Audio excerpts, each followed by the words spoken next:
America के बहनों और भाइयों, आपके इस स्नेहपूर्ण और जोरदार स्वागत से मेरा हृदय अपार हर्ष से भर गया है। विश्व की प्राचीनतम संत परंपरा की तरफ से मैं आप सभी को धन्यवाद देता हूँ। सभी धर्मों की जननी की तरफ से मैं आपको धन्यवाद देता हूँ। सभी जाति संप्रदाय और लाखों करोड़ों हिंदुओं की तरफ से मैं आपका आभार व्यक्त करता हूँ। मेरा धन्यवाद कुछ उन वक्ताओं को भी जिन्होंने इस मंच से कहा कि दुनिया में अगर कहीं सहनशीलता का भाव पाया जाता है तो वो सुदूर पूर्व के देशों में पाया जाता है। मुझे गर्व है कि मैं एक ऐसे धर्म से हूँ जिसने दुनिया को सिर्फ सार्वभौमिक सहनशीलता ही नहीं बल्कि सार्वभौमिक स्वीकृति का भी पाठ पढ़ाया। मुझे गर्व है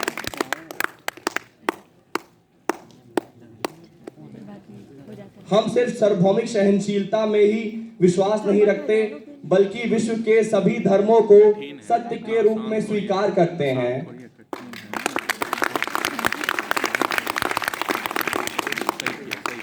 मुझे गर्व है कि मैं उस देश से हूं जिसने सभी धर्म और अन्य देशों के सताए हुए लोगों को अपने यहां शरण दी। मुझे गर्व है कि हमने इज़राइल की पवित्र यादों को अपने दिलों में संजो कर रखा है,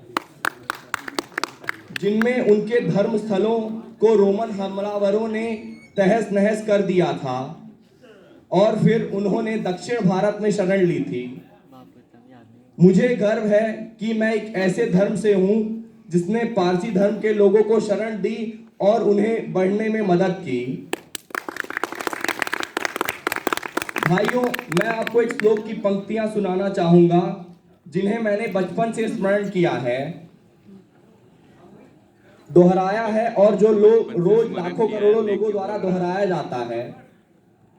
रुचिना वैचित्र्य आद्रिजा कुटिला नाना पथ जुषाम नृणामि एको गमस्वयं असि पथर नम अर्णव इव।